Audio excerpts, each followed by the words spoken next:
Here we have Samsung washing machine. To start using it, press this button. Over here you can see multiple options: cotton plus pre-wash, quick wash, daily wash, and so on. You also have option to rinse plus spin, drain or spin. To start using it, open this door, put in your clothes, close it, open this drawer over here, put in your powder detergent, liquid detergent, and the clothes softener. Close this.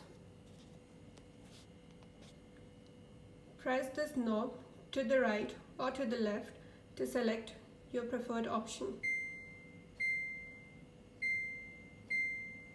Once you have chosen, just press this play button.